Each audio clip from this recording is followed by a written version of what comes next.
concerned, it is irrelevant. What people that are supporting hello, what people that are supporting P2B need to do is going, just like I was saying yesterday, it's going to be a tough fight. This thing is not going to be So, easy. Mr. Yeah, Godson, you yeah. don't think Okowa you don't think Okowa has any effect at all in Peter Obi? You don't think the Eastern vote is going to be splitted into two? Well, when people talk about effect, look, it's irrelevant who you pick. Whoever you pick has his own supporters, and no matter who he picks, his core supporters will always vote for him. That is normal. People who have benefited from Okowa, his own government, people who have his own area, there are people around him that no matter what, they'll vote for him. It doesn't matter. Even if he had picked another person, that same person also has his own supporters. People have to understand that this is no longer, this election is no longer about north, east, west, and south, or whatever area. That's not what this election is about. People have to wake up and realize that this election is about Nigeria against the old bloc. It's about Nigerians, the masses, not even the elite, the masses against the old bloc, these old politicians. That's what this election is about. It's no longer about east, west, and north. Yes, the people from the different zones, the ones that are running, for example, someone like Tinubu is going to obviously use his influence to see how he can make sure he gets everything he wants. Obviously, they're going to bring their bullion vans again. It's normal. The bullion vans will come out. That's for sure. But what people have to say when the campaign really starts, because the campaign has not really started, people have to keep reminding Nigerians about where they are. Are you better off from 2015 to now? Are you better off from when Atiku and all the rest have been in government till now? You have to start asking yourself questions, because most of the people that are benefiting from these governments, they are normally the elites. The poor people, the ones that cannot buy themselves one cup of gari, the ones that cannot eat one meal, they continue to be the ones that cannot buy themselves one meal. They continue to suffer. So that is why this sensitization, the campaign has to carry on. It doesn't matter who these people bring. The hungry man is still the hungry man. Okowa's family and friends and maybe extended family are not suffering. Yes, they will vote for him. That's fine. But the masses, the ones that have been suffering for the past 5, 6, 10, 15 years, the ones that life is getting worse for every day by day, the ones that have not been paid, the ones that gratuity are being owed, the ones that are children will finish from university, they will sell their land, sell their property to send their children to university. And when their children finish from university, they move back home with their parents. And their parents keep feeding them. Those people, their life will not be impacted by Okowa.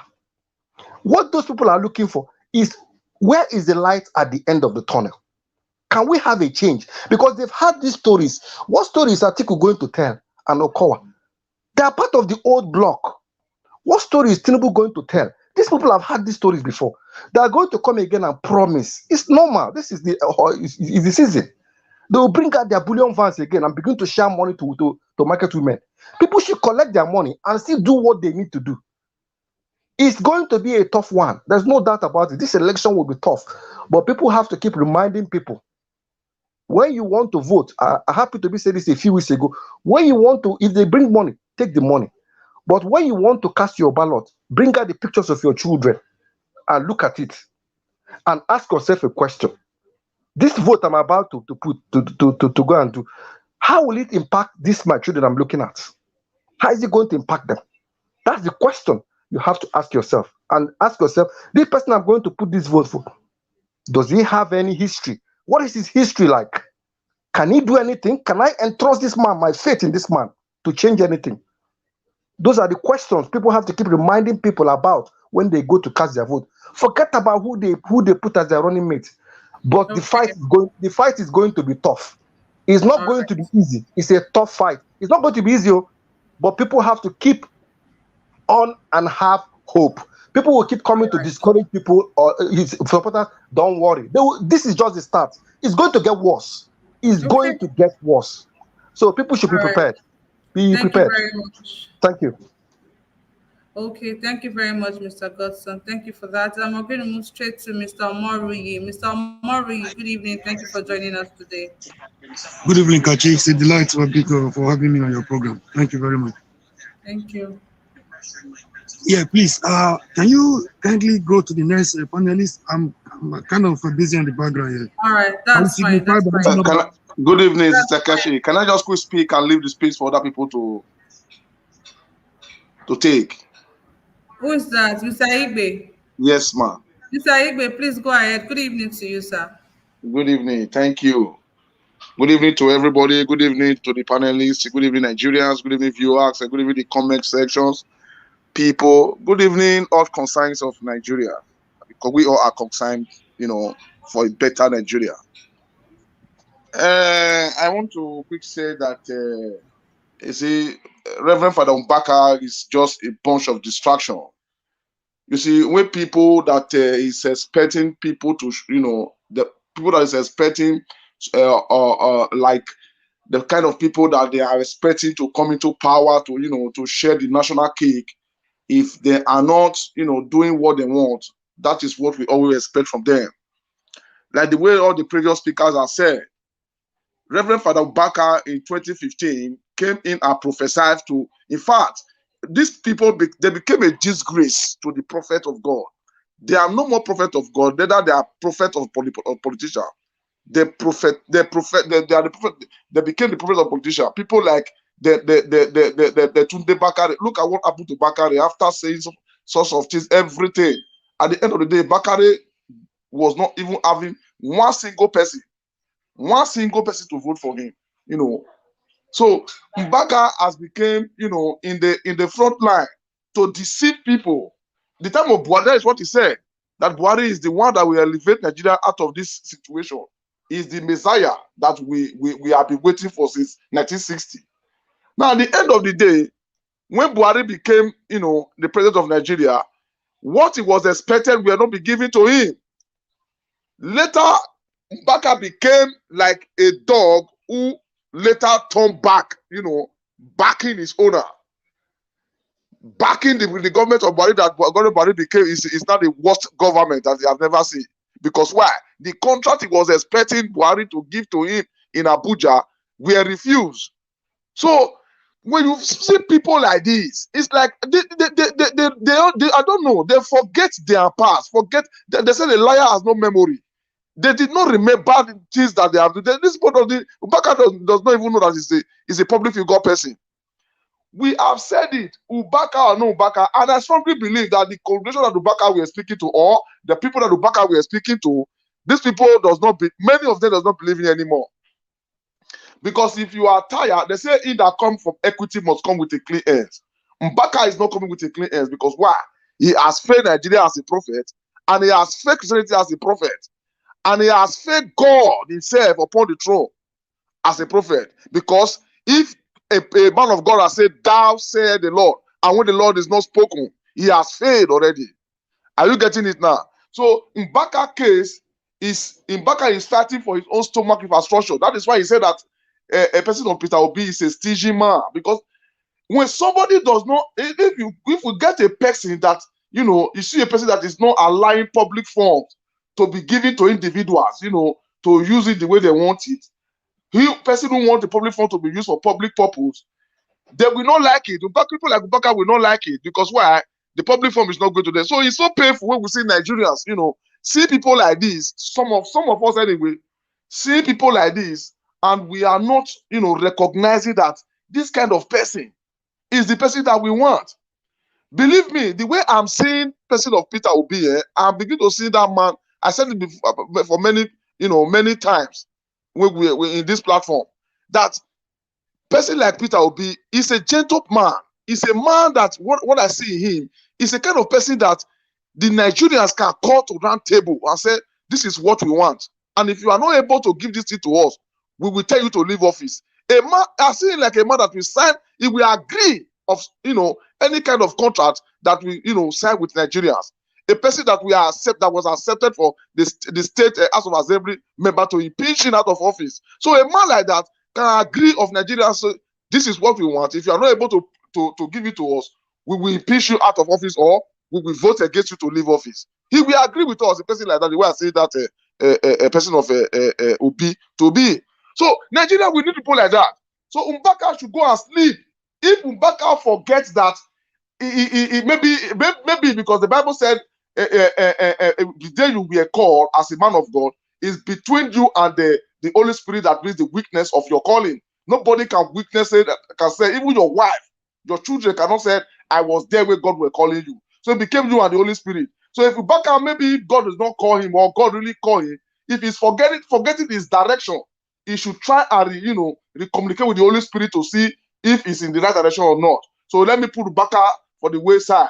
Coming to the one of Atiku and what they call Okowa. You see, what I have so far, that they are still consulting. I mean, they are still consulting within Wike and what they call Okowa. Are you getting it now? They have not yet come out and said they want to take Okowa. They have said it, sir. Oh, they have said it. Okay. Okay. You see, they will have little problem. Why? Because I've never believed. In fact, I'm not convinced, or somebody will not cannot to convince me that person like Okowa has follower in the north, or in the north central, or in the northeast, or even in the south. Okowa own town. Let us not forget that Okowa own town, Delta State has been divided. The Ojidigbo, which we all know as the head of PDP of Delta State, person of Onanefe Ibori, has been a tough head with Okowa and his government. So Ibori will not even allow, people of the Delta State to even vote for Okowa. No talk of say, just like what Mr. Gostam said, the last speaker. Truly, we have his own follower in the government. That is what Nigeria became today. It became like somebody who holds corn. Somebody who holds corn in his hand. That is the person that the hands are, run after. So we believe strongly, like what the way Wike did it. We believe strongly that those people really, believing that yes, Okowa is the man of of the Delta State, because they are benefiting from his government. They will surely vote for him. But that will not take the PDP to that extent that we make Okowa, because if you are if you are being a running mate to somebody, you must have your own numbers of votes. That is what PDP will look very, very well. If Okowa can be able to convert more votes to the PDPs for them to enable to win the presidential office. So I don't believe that it's going to be so easy for Okowa, in Delta State, in your own state. I don't really believe that it's going to be easy for him. And Okowa is not a Southeast man. Okowa is a natural Delta man. Fine. We all know that old Southeast, they are old Southeast, but majority of the South, the Southeast, they will not agree that Okowa as an Agbo man, or as an Agbo man, as a matter of fact, they will not fully agree that he's a Southeast man. So it's going to be tough for Atiku, to start with. Okowa his own home, there is fire within him, and he's a political godfather. Since 1999, James Onanefe Ibori are still sitting in Delta State as the top godfather of PDP politics in a Delta State. So these people, they will never make it to let it make it easy for Okowa, because why? The people that Ibori bring, to become, the next governor of a Delta State, Okowa put it aside and choose another person entirely. So they have this fight within themselves, but they are not saying that is not withstand for Okowa to have 1 or 2 votes from the state. But outside of the state, I don't really believe that Okowa can be able to pull weight like Jesu Wike outside of Delta State. So for me, I'm going to say that the PDP, they are making mistake, and they should look very, very well. Coming to the one of a Muslim ticket, you see, some people say that it's not important, but for me, I begin to see that it's not balanced. It's not balanced for any reason. Just to because Muslim ticket is like they are going to Islamize the system of Nigeria presidential system. It's going to look like, if for example, if the APC win the race, and we are going to have Muslim vice president and Muslim president, so the Christian became Okay. minority like that. So All right. I don't really All think that right. it's going to help the APC of that their Muslim ticket. So Okay. for me, Thank you I very rest my much. case for now, and I'm leaving for other person to come. Thank you, Kachi, for the All right. chance given to me to speak, and thank you All all the right. panelists. God bless you and good night. Yeah. Thank you so much, Mr. Egbe. Thank you for that. So we're going to move straight to Mr. Christ. Mr. Christ, are you ready for us, please? Good evening to you. And Nigeria Watch family. Good evening. Good Hello, evening, good Mr. evening. Christ. Good evening, my Nigeria Watch family. I'm very happy to join us today. I just want to briefly chip in what my own opinion, then I leave for another person to answer. For me, what Okay. just played out today, first, Father Baka is not someone we are supposed to be deliberating on. It's like the politicians that we are calling for the change. I don't see anything Father Baka is saying. He's just saying it for his own self. So we know the movement. The movement has is bigger than what Father Baka said. So for the PDP, today we just won. If I can tell you, we just won one ahead. It's just we're waiting for Tinubu to bring his running mate, because I don't see Okowa as someone. I was even expecting James Wike, because he's the only one that can pull weight. But for that one, there's nobody. For example, is there any development in Delta State anybody can be coming for as PDP's vice president? There's no development in Delta State. So you So don't think Okowa will be able to pull that weight? it does not even. Does Okowa have a structure? Let's use that word that they are using. Does he have a structure? Okowa is a baby politician. If you want to think about people in this, with this, maybe the South, it's a baby politician there. There are more better people than Okowa. I was even thinking it was Yeso Wike, because the weight would have been something else. But this is not Yeso Wike. We just won. PDP is out of. For me, PDP is out of the tournament for me, because I'm not seeing anything. Because even Okowa is in Okowa's village. Nobody will vote for him. Nobody will vote for Okowa in his village.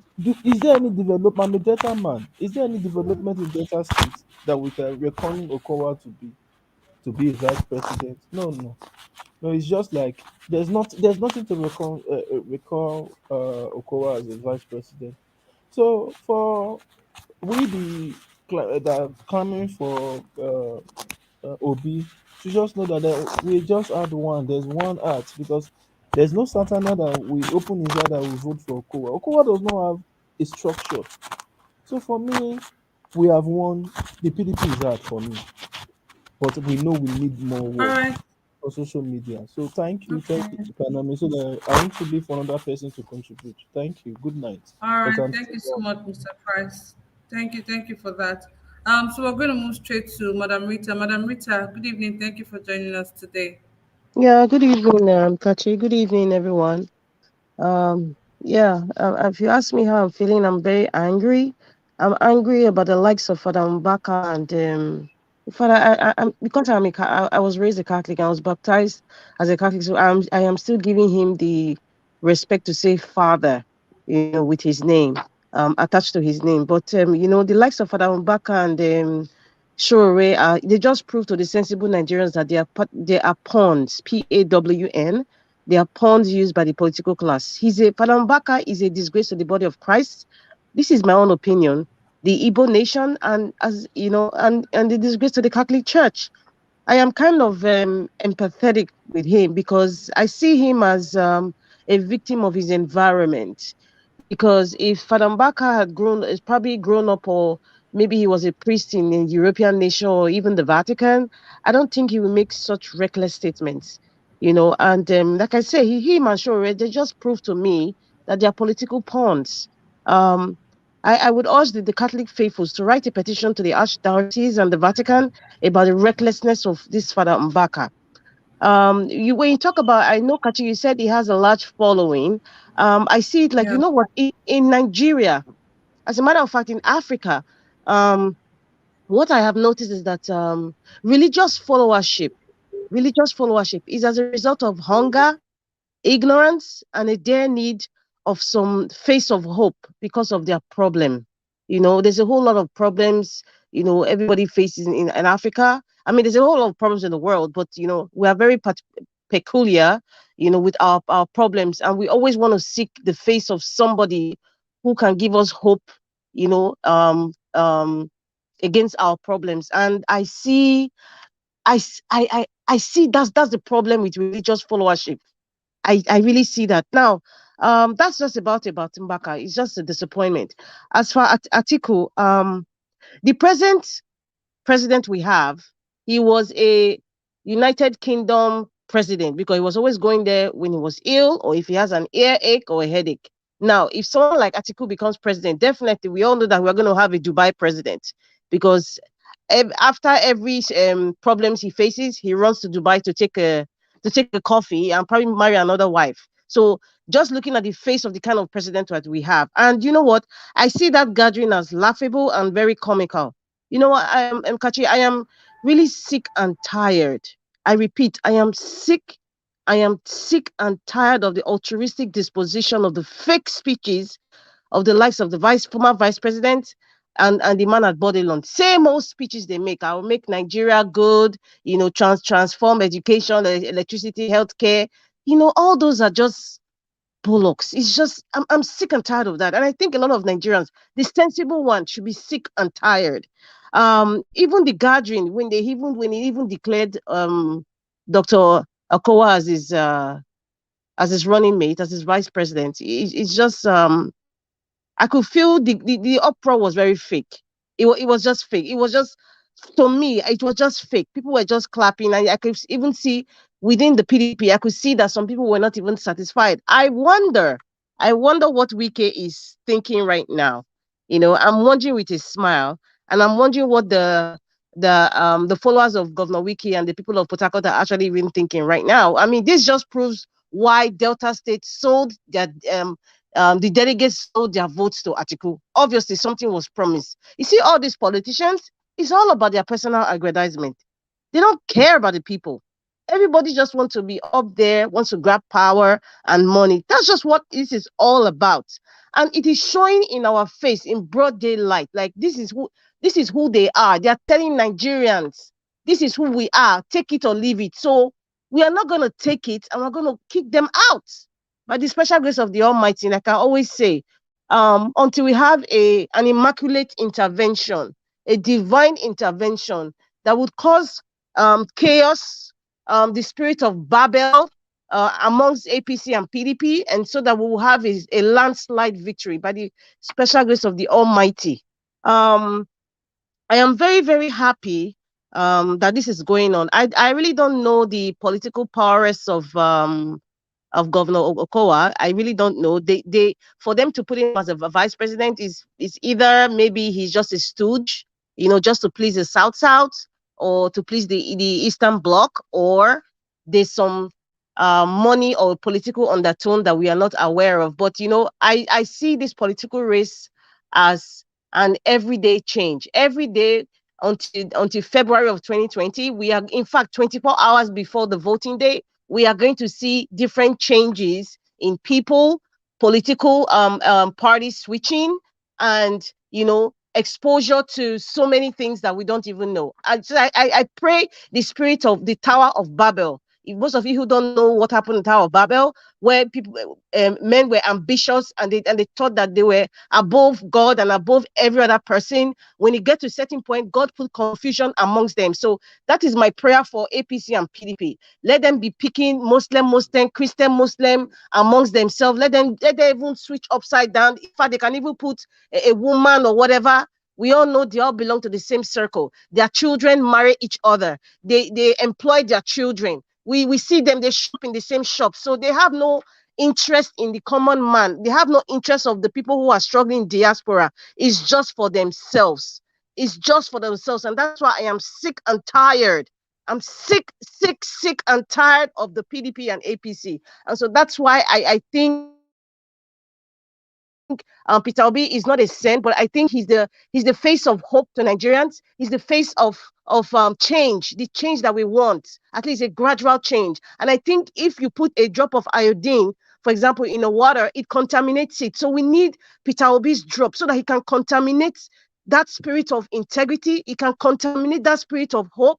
He can contaminate to Nigeria that spirit of let us come together regardless of our religious affiliations or tribal affiliations. We need that drop. We need that contamination. And that contamination is Peter Obi. He's not perfect, but we need that contamination. I think even the man at the airport who wants to get bribed, but once he knows that there's a contamination of Peter Obi, people will change gradually. It's not 24 hours, but it will change gradually. So that is why I know when Elvis said it's a movement changes your ideology. It changes your mindset. It's a gradual thing and it will happen. So that is what I just pray the spirit of the Tower of Babel comes upon APC and PDP. Let them keep making the mistake. That's fine, but we are going to forge ahead. Thank you.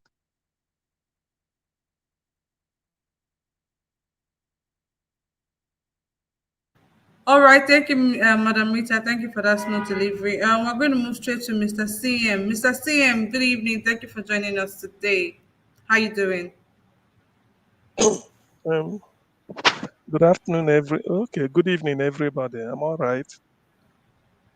Thank you for the Okay. opportunity to put in All a right. word or two. No problem. Please go ahead with your contribution. Okay. Regarding is it Reverend Father Mbaka's utterances against P2B? To me, that is just hot air.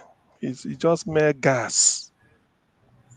You see, sometimes Mbaka is not well.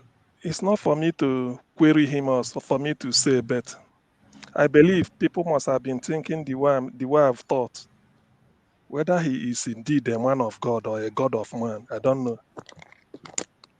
The thing is, instead of him to concentrate on the usual Catholic doctrine of whatever they are taught in the seminary, like others are doing, he's dabbling into politics, a field he knows next to nothing about. You see, you judge somebody by his predictions or what you've said. In other words, your record. Mbaka said, good luck, President Goodluck Jonathan. He said, good luck has become bad luck for us. Buhari is prayer answered. Now, that Buhari is what we are witnessing. It is left for Nigerians to know if Buhari is really prayer answered. You see, what he said about P2B is born out of, I can't explain what is in his mind. But one thing I want Nigerians or whoever is listening now to know is P2B is not stingy. I checked the meaning of stingy. He said it's ungenerous. Somebody who is not generous. That means the person is stingy. What Nigerians have come to regard as being stingy is because P2B as a person do not. Maybe he goes to a function, you see him throwing money up and just like a confetti, spraying money. Or because of his social life, his pattern social life, you can't see P2B in the club or see him in a youth whatever, dancing away and spraying money and drinking alcohol openly. In other words, P2B is not of this. It doesn't engage in showmanship. I will tell you this: people do not know. Since P2B left office, this is his own money. P2B must make sure that every 2 weeks he must visit one secondary school, not in Anambra, anywhere in Nigeria. It can be in Plateau State, a school he hasn't been before. All of a sudden, we just surface one day and tell the principal, they will say, oh, P2B is here with us. He will have lunch with them. Why I'm saying this is that it's in the public view. So P2B will have lunch with them and ask the school, after they must have felt happy that, oh, P2B was here, he will write a check, say 1 million. Say, take. I want you to use it to uplift the infrastructures you have in the school. Now, are you expecting him to go and spend that money in a wedding ceremony or bazaar so that they say it's not stingy? Then another 2 weeks, you may see him in Kogi. There's a place, it's somewhere in I don't know, one rural area of Kogi State. They said they've never seen a government official visit them since it was a primary school. Peter Obi went to one school at Ijebu, they owned by the Catholic. Whoever is listening can confirm. I've forgotten the name, but it's owned by Catholic. He went there and we give him money. This every two weeks. He went to Sokoto anywhere. So such a man is not stingy, and this is his personal money. So how do people, what do they mean by stinginess? Now let me drive this home. Some people may not know. Peter Obi was one time living at Festac. I can't remember the close. While he was a business person in Lagos. Now what happened was, because he's in PDP then, when his mother died, of course, he has to bury his mom. The likes of Jimmy Agbaje, PDP candidate for governorship in Lagos State, and all of his friends, they paid Peter Obi a visit at Festac to commiserate with him. At the end, Jimmy Agbaje said, "Peter, no problem. When the ceremony will take place in Anambra, then we will come as well. But we are coming around to say sorry." Peter said, "You don't need to come because I'm not going to do it. Say this one, then that you are here is okay for me." Do you know a billionaire like Peter Obi buried his mom, his hometown Agolo?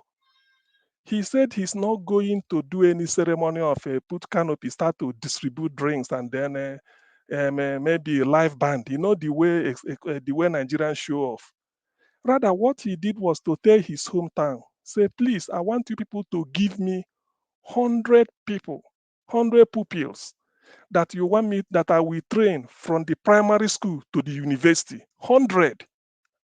He said he won't choose, otherwise people may accuse him of being biased. But let the town choose 100 poor people and give to him in memory of his mom. Just to make sure that since my mom died, instead of spending that money the other way, let me use it on these people. How do you call such a man stingy? Tell me, how do you call such a man stingy? So Father Mbaka is expecting politicians that stole money. They will now come to his altar and said, "Oh, I donate 50 million." These are people that stole public money. He knows it. Peter Obi said, "Father, you know me. Give me, I want us to talk of a project." Okay, Peter Obi may say, "Okay, I give 2 million for cola." They will clap hand everywhere. But the project he may do for them might be more than 50 million. Which one is better? And again, Peter Obi is somebody that is shy. He doesn't do such things. So that's why when they are saying all these things, it irritates me because some people, Nigerians like going to town. The mere fact that Father Mbaka said good luck is bad luck and Buhari is prayer answered, that should tell you the type of prophecy he's prophesying. Take, for instance, Tunde Bakare. Tunde Bakare reminded us that Buhari is number 15, that Tunde Bakare, will be number 16. God spoke to him. He's not him. He's using, say God spoke to him. Now, you know that prophecy has gone with the wind. How can Tunde Bakare be number 16 again? You see, when these people tell white lies, that is pathetic lies, because they actually, I don't, let me leave that apart. It's irritating. I don't need to talk about it. Then on the issue of Okowa as Atiku's vice president, well, of course, nature abhors a vacuum, so somebody must occupy that position. But take it from me, Okowa is a paperweight. PDP as a kite, it will never fly. It will never fly. There is nothing, you can't kick a dead horse. The way PDP could have been a force to reckon with was if Peter Obi is not in the field, maybe some people will now go and queue for money. Let them remember that all these people following Peter Obi, the Peter Obi revolution, he's not giving any kobo. They know it. And like some people, somebody sort of remarked, he said, let the delegates that collected maybe $20,000 fee or $30,000 each before voting for Atiku, let those delegates that selected Atiku vote for Atiku in the general election, that you cannot go and collect $30,000 from Atiku and invite me that didn't collect shishi to go and vote for you. So, and join your party. So this is all hot air.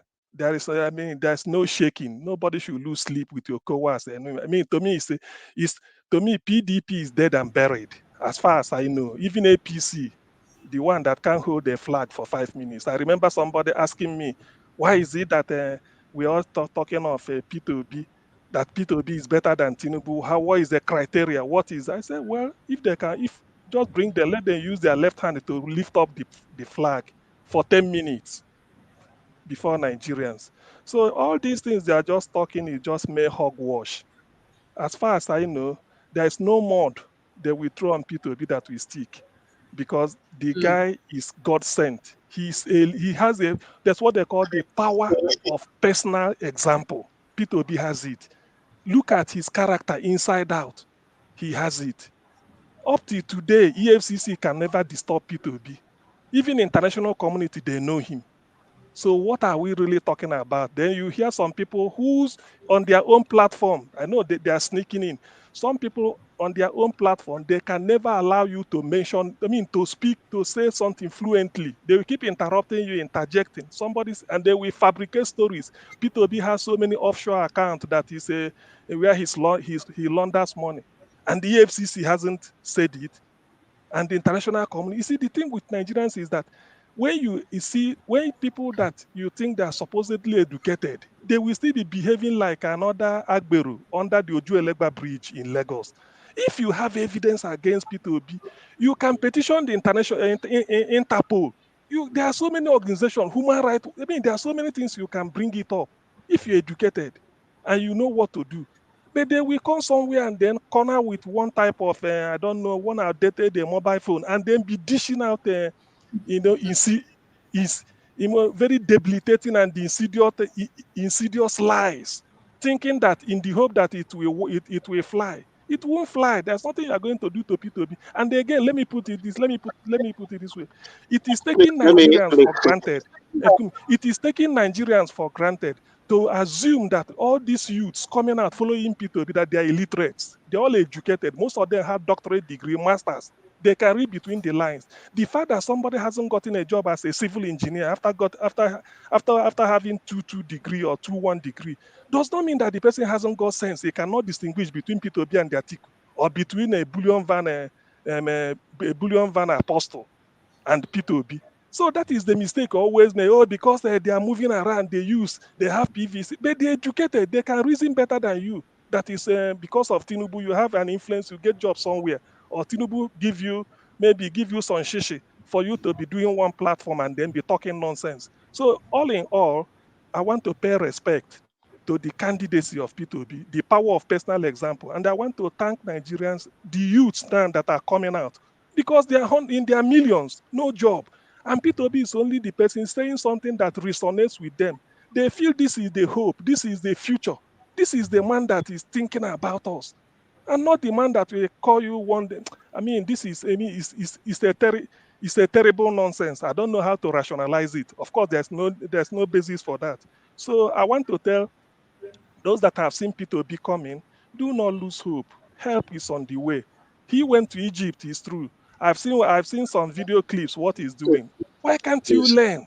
Why can't you learn? What is going there to see is that, okay, this is the way we are doing it in Nigeria. Let me see the way Egypt is doing it. That's what they call comparative analysis. That's what that is done. That is evidence. P2B knows we've been generating 4,000 every year, 4,000, which is a lie.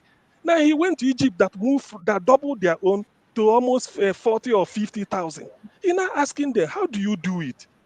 Is it not? Is there anything bad in that? If you want to learn, how do you do it? Egyptians will tell you, oh, this is what we did. Then you come back and then you translate it if you have opportunity. Than for people to say, why should he go to Egypt? You see, these people are really, they are evil in their thinking. How can you stop somebody? That's what in the Western world, they what they call the power of lifelong learning. You continue to learn. That's why they go to seminars. In Nigeria, you see Nigerian permanent secretaries, they go to seminar in Singapore. Instead of them to go and head one committee so that they can produce a paper and come back and translate it technically. All they want is the dollar Easter code, and then to be shopping for 2 weeks and come back and say, yes, we went to seminar. What did you learn? But that is why you were sent there.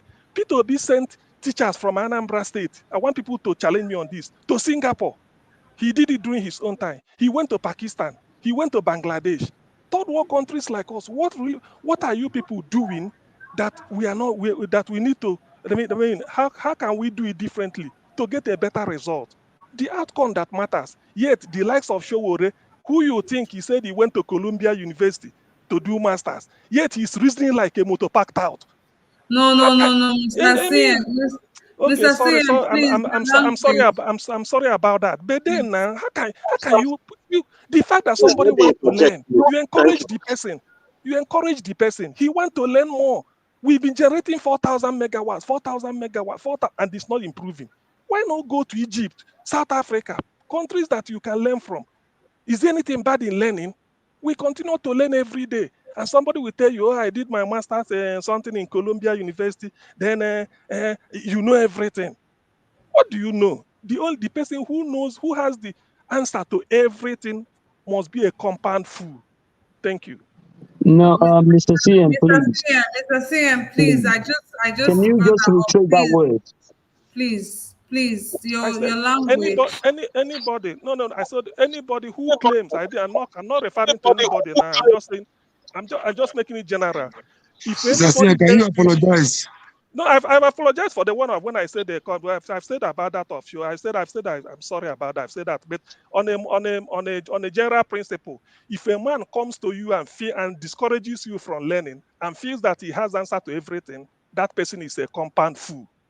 We don't support that, Mr. CN. I'm very sorry about that. And we don't support that. But I'm not. I've the one of apology. I've tendered up. I said no. So sorry. I shouldn't have said his name when I'm even mentioned because the people will refer to him. But this is principle. So even if somebody comes and tell you, oh boy, you don't need to be learning again. No, me, I have the answer to everything.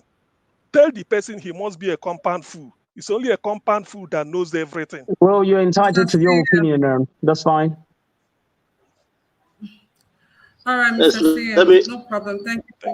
We don't accept, we don't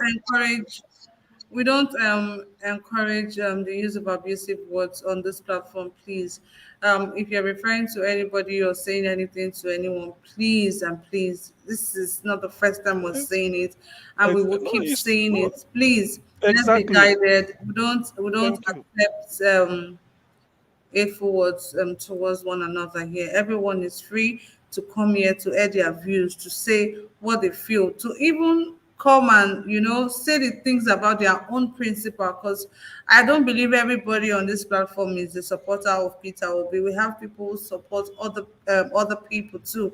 So please, let's give other people the opportunity to come here and air their views without being intimidated or feeling like, oh, this is a Peter Obi platform. Please. Thank you all very much. So we're just going to move to the next person here. We have Mr. Samuel Olaka. Thank you for joining us today.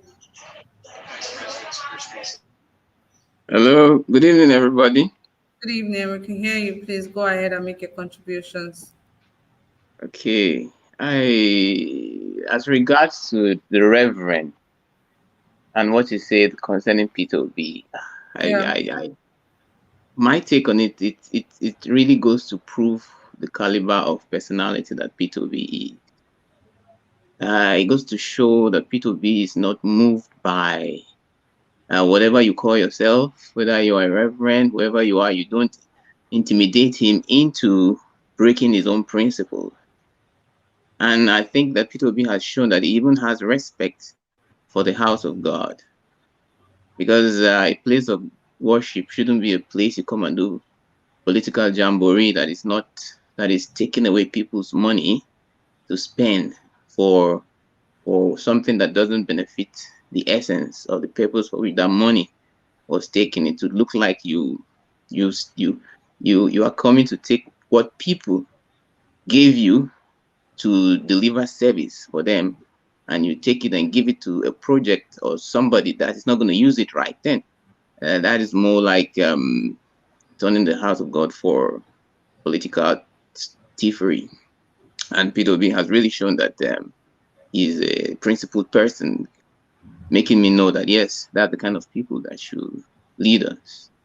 And I mean, but we should also come to the point to know that anything good, the enemies, everything we want to bring it down.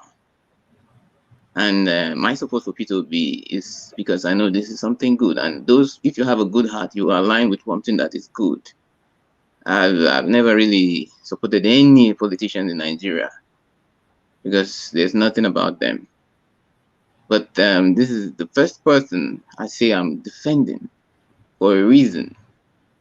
For a reason, because I liken Nigeria's situation to the fact that if you have a home and somebody comes to your house and he steals your property and goes out, and another day he comes to your house again, are you going to give that person the opportunity to stay in your house freely? But sometimes the way people think in Nigeria, people supporting all these other parties that have been coming to Nigeria, like your house, stealing your money and destroying your things, and yet you still want to put them in there again. I just see that as gullibility and a willful mentality of evil. That's just what I can say. I mean, just like the last commentator said about P2B. See what that person, see what he's doing, going to Egypt. I saw the pictures. I was just going through the pictures. You could see the passion at which he was looking at. He was taking this venture. The Egyptians with interest, showing him the technology, the way it was done. These are the kind of things that people should talk about. These are the kind of things that we should look into and say, this is the kind of progressive mindset we want. Not a consumption kind of mindset that is destructive to our collective ambitions. Well, that's by the way on that side. Then the other side of Atiku's vice presidential candidate, what I see is that P2B's might is really, really putting a lot of arm twisting on all the political parties, because P2B has now elevated and raised the standard of what a politician should be. And a lot of politicians have come to see that the people do not need rotten eggs anymore. People have now come to see somebody that is a good and a quality representation of the kind of future they want of themselves, the kind of character that they want to emulate, the kind of future they want to be like. And even if you call him stingy or whatever you call him, well, if his stinginess is based on principle of delivery, that's the right kind of stinginess, because his stinginess is for development of you. And I think the people have come to see that this is somebody that will manage what will be of good for me through the resources that is for national benefit. So this is what I see in what the VP Pride Ring, because what I think that they would have gone for Wiki, but because of they know that what people are looking for now is quality, which they can't find anywhere. But Wiki is actually a bad, extremely bad type of representation. So I feel they now have to make a choice to deceive the people, which already we know they are all bad eggs. So P2B I'm twisting them, confusion everywhere, because he's raised the bar so high. And the masses, it's not just because the masses are not just moved this time around by money, because the structures that other political parties are claiming they have, it's not built upon solid foundation. It is built on financial aggrandizement. It's built upon criminality, and that is a structure that is that's not based on anything. But P2B says, look, this coming election, you make your choice. This coming election will make or mar Nigeria, but it's going to be you choose what you want. Are you going to choose the people that are destroying you? Are you going to choose the progress that I represent and I have actually accomplished in the little phase that I had? That's what he's telling you. That's why he told Father Baka, but it's not about don't support me because I give you money. You want to support him and say he's not stingy because he gives you money. No, he's saying support me for what I do, for what you want your future to be. Don't support me for what you get from me, which is a false kind of support. And it's not any basis. It's destructive. It has been destroying Nigeria over the years. Because when you elect people based on money they give to you, that is how thieves come into the space. And a thief can never come into your house without destroying it and eliminating the good that you have struggled to build over the years. So their vice presidential candidacy is just doesn't have any weight. And to me, this election, Peter is going to pull a weight. He's going to shock the people, and it's going to give them an extreme shock. Thank you. Okay. All right. Thank you so much, Mr. Samuel. Thank you for that. We're going to move straight to Mr. Machiavelli. Mr. Machiavelli, good evening. Thank you for joining us. Please make your contributions. All right. Thank you, Madam Kachi. Thank you, panelists. And thank you for the listeners and also those on the comment section, and also to the concerned citizens around the globe. You're all welcome to this great one, this great broadcast today. Well, first of all, if we must address people to portray your candidate or your principal, we should have a kind of a form of a dialogue way to engage people, not using rhetoric. Because if we portraying a candidate or principal in a more beautiful way, to trying to present it to the people as the most, credible person, you must also see that that person is also using the same way that you are trying to channel him or her. So we should be careful in order to not to destabilize the kind of movement we are trying to push to the the Nigerian system that is already corrupt. So I must urge most of our panelists to please let us be careful of the way we use the language. It might not be the way you intend to use it, but it might sound a different look to other persons. But let us try to see where we can see ourselves. We don't want division anymore. We've been divided enough. Well, that being said, I want to quote what the former president of the United States. He said, just as we speak, there are those who are preparing to divide us.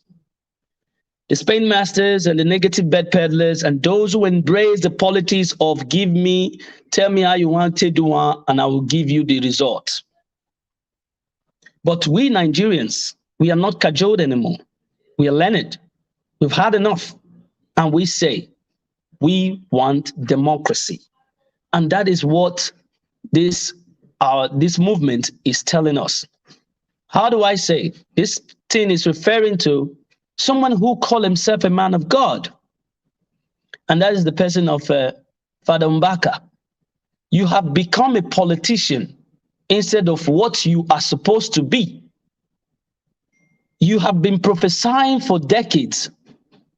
You never see coronavirus coming. You were the first person to use a face mask. So all these things that you are seeing, you have become a political giant that oversees what the political atmosphere is going to be. Even trying to tell someone that does not succumb to whatever you want them to do as being cursed. Even the Lord God never ever used those kind of language for its own people he created. So we should not buy to this kind of ideas. These are ways and instruments which the political elite can use in sabotaging your movement. Nigerians, like I always tell you, be careful of how you take ways to run yourself and look at it. I don't really look at these people. I believe that a change is coming. That change, that is what we must climb. And that is the change we must hold. Why holding it? anybody that have a different mindset from you, engage them in a more dialogue way to convince them to say this is where we are heading to. Because if we see ourselves fighting over issues of someone who has his own personal interest, to me, it's nothing to write home about to me like that. So that means that our movement is not moving. So we need to understand that there is a goal here, and the goal is change. Don't listen to whatever they are going to bring as shenanigans. Just continue your trail. I myself, I believe that everybody who is aiming for change, likes of Omoyele Sowore, who has been my preferred candidate, Peter Obi, who has emerged as now a messiah, and any other smaller parties who think they can form a formidable force to cause an earthquake to this a system of suffering and hatred. We need such people. It is not about Obi that we all are just singing Obi, Obi. No, Obi is just seen as a symbol there. But you all have to know that somebody has to strike for you to follow. And that is what you've done. So this Obi, Obi, Obi, Obi, don't let it be on your head. What should be on your head is you taking back your right as citizens is what is important. And we must know, even if we can pull it, then we all can also use that avenue to bring back the resources we are hiding somewhere, to change the status quo, as we always say, to give back our people the dividends of democracy. It's simple. So if you are engaging in all these shenanigans, they are also happy because this is where they destabilize you and they try to kind of use it to better themselves. And you should always notice that these politicians are also smart. Just as they say, as the devil is planning, so also God is planning. So we should walk ahead of them. How do you do that? You should start thinking of how to, form a formidable force. What did I say by that? Channel your resources towards whoever you think is going to lead us to that promised land, which the movement you're already on now. Put your support there. How do you put your support? Canvassing. They said you don't have a structure. Try to make your own structure. How do you build it? Talk to people. Tell them this is what this is moving. Tell them this is how they get back their right. Tell them this is how they're going to get their suffering. Look at our students. They are just running around there, no school, nothing. Tell them this is how the change is going to come. Another thing, on that polling day, because they tell you that you don't have anybody there in the National Assembly, you don't have a governor because that is the structure they look after. You also need to know how to put the right people in the National Assembly. On the polling day, try to make sure that your vote will be counted. Don't let them deceive you to create something like a quarrel or a division while you are voting, because it's a way of distraction. Be careful of these things. This is what all Nigerians should be preaching to their loved ones back home, whether you are going there or those who have the PVC. When you vote, wait until they count it, and also see the name, because they might bring the name and says, hey, it's supposed to be Mr. Peter. It will go to instead of saying Peter, and it's Peter that is written there, they will say John. You need to see, let your eye be open. This is a way of holding back that democracy, that right. That is all what we should be working towards now, because these politicians are way more faster than you. So they are not going to be looking at, they'll be creating some scenes for you to always hang on. Before you do that, they are 2 times ahead of you. So we are not supposed to be fighting because Father Mbaka said it. Leave that one aside. If he does not want to focus on his pastoral work, he want to become a politician, okay, this is right, let him go. But what you need to do as citizens is to win back those people who have sold themselves to them. To say, my brother, my sister, this is not the only way. And if you look at the other side, bringing their own VP. It should not be of a concern to you whether they bring Okowa, they bring Wike, they bring that one. Now, looking at these people, what have they given to you as citizens? The other one said Ibori is the one that is. No, listen. What has Ibori done? Oh man, what has he done to better anyone's life? Nothing. They've never given you the dividend of democracy. They've always want to take from what they never read, no, they never saw. They take it and they invest it somewhere. And what do you do? Their family are enjoying that dividend of democracy you are supposed to get as citizens. And you are still telling them that this person will still be a godfather to. You are not to speak on these people. Let them know that you have passed those kind of stage and you are ready for change. This is what our politicians, they want. They want to see a kind of a fight. Somebody who does not listen. You are moving like a moving train. No retreat, no surrender. That is why that is what Nigerians should put in their head right now. Because it's our country, it's our right. They should not override us. They should not tell us what to do. We should tell them what to do. So please, my people, let us not fight ourselves. Let us try to put our heads together and see if we can get a way out of this mess. Because Nigeria is just the one country we have. You are seeing yourself as Igbos, you are seeing yourself as Yoruba, you are seeing yourself as Hausa. These are not the problem. The problem is those who put yours there because they are using Paul to rob Peter, Peter to rob James, so that you don't have a unity to actually look at what they are doing. That is why they are bringing this kind of shenanigans. Please, I beg you, everybody, let us put our heads together to ensure that the dividends of democracy should be given back to us. Thank you very much.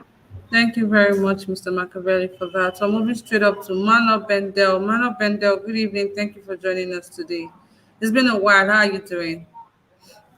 Yeah, good evening, everybody. I'm fine. Thank you very much. And thank you for your kind words. Good evening once again. Just to speak to what we have online here. Father Mbaka, he's a young man, a fellow Igbo man, a reverend father of the same faith with Peter Obi, both Catholics. So what could have been wrong? So looking back, it must have been the fact that his hopes he was disappointed in Peter Obi. He probably expected Peter Obi to give him the 5 billion naira that he asked for. And Peter Obi declined, maybe politely, I wasn't there.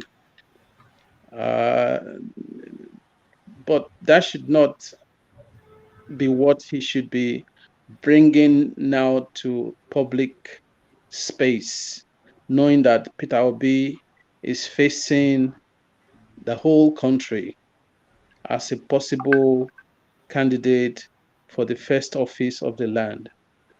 So it just goes to show that Father Mbeka is not doing the right thing. He's negative. I don't want to describe the kind of negativity, and that is not good for this kind of time.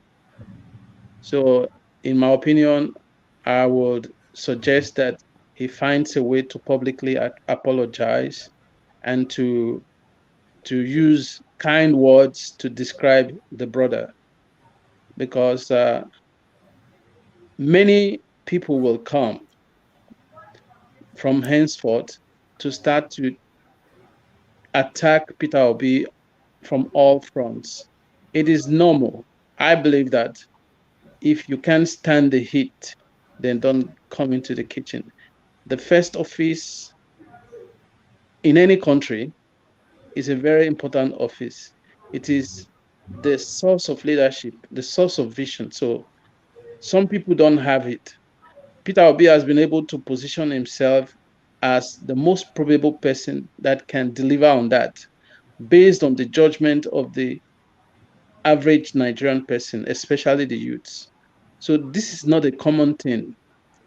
The other guys have more money, maybe more than him, and they are more experienced in this dilly-dally game. You know what I mean? So they know how to trade horses. They know how to sell votes and buy votes. They call it structure and all that. But Peter Obi has been able to show the average Nigerian person that his experience, though not so much, is peculiar and it's sellable to the expectations of the Nigerian youth. So the Nigerian youths in their millions, as we speak now, I just read a small message that said that even in Kanu, young people have now secured an office and they are campaigning for Peter Obi, zero kobo. So that means that people have taken it upon themselves to help themselves or to help their future, because they seem to have bought into the wave of this guy is the real deal. Because the alternatives are both old and they are of the old order. So breaking away from the old order is the in thing for the average Nigerian youth. So Obi offers them that opportunity, apart from our brother Showore, who apparently may have misspoken recently. So for me, I think Peter Obi should just stay focused, deliver the right message, sell his vision, stay persuasive, ensure that he's able to craft his promises to the Nigerian youths in a very succinct language, one that is not complicated, where the average Nigerian youth can see themselves so that they can own the movement and run with it. And he will just see himself arriving in pure bliss, Okay. because the readiness of the people is no longer the test. It is the power of conviction that he's been able to give to them or give the Nigerian populace that is now the question. That conviction he must do with all authority, in integrity. I All greatly have. right. Thank you. Thank you very much, Man of Bendel. Thank you for that speech. I'm going to move straight to Comrade Chidi. Comrade Chidi, good evening and thank you for joining us today. Comrade Chidi, are you ready for us, please? Yeah, hello. Can you hear me? Yes, we can hear you. Please go ahead. Though it's been a while. Thank God I'm able to join. It's very difficult to join this. So sorry. We have Okay. just 10 spots. So sorry about that, sir. It's Please okay. go I ahead and understand. make your Yeah. contributions. Well, I've been paying attention from the background and I've seen some of the issues, contentious issues today. And, the situation we find ourselves today has gone beyond the mere rhetorical presentation. So sometimes I try not to flex too much muscle. I try to process what the issue is. I try to avoid emotions. Honestly, I don't really, it is no more okay for me to start wasting too much time discussing these issues about these people. I mean, the bourgeois, these people that's, you know, being having a strong satanic stronghold against our masses. So sometimes, so the only thing as it stands now is just to having getting ourselves acquainted with their modus operandi is just for us to collectively come together and say how we can process an idea and say how can dislodge them, demolish all their evil plan. And for those in the past, when I've been privileged to make my dispositions here regarding, bordering issues, and some persons who were saying, who am I supporting?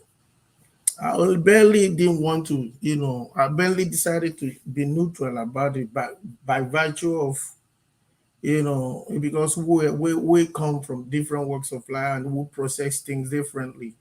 So after a lengthy deep dive into P2B's historical antecedents, and when I say deep dive, I didn't mean from the peripheral. I had to honestly make my ground research. That was why I maintained a closed mouth.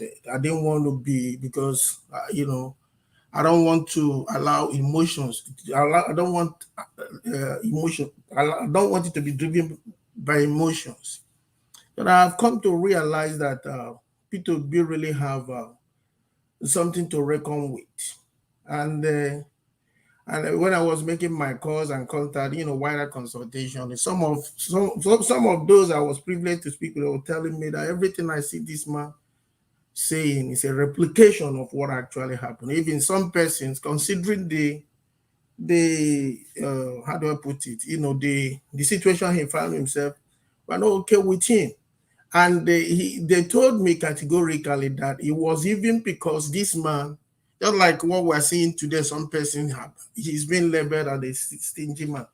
Also, so those who fell apart with him, by virtue of the fact that they see him as not being too open to, bring these resources for everybody to share. And because of that, when a man begins to garner too much criticism, just look inwards. There's something good about that person. That is the way I look at life. And I can tell you categorically and even authoritatively, and I'm speaking emphatically, unequivocally, without fear of perilous critics, that P2B right now is my candidate, and I've been working, and it's not just me saying P2B is my candidate. If that's one. Two is for you to also put energy and draw a strategy on how to spread the tentacle, the networks, and begin to preach the message. Like I say, some persons have forwarded that, pushing to the fore about structure and all that, and I laugh. What is see happening here is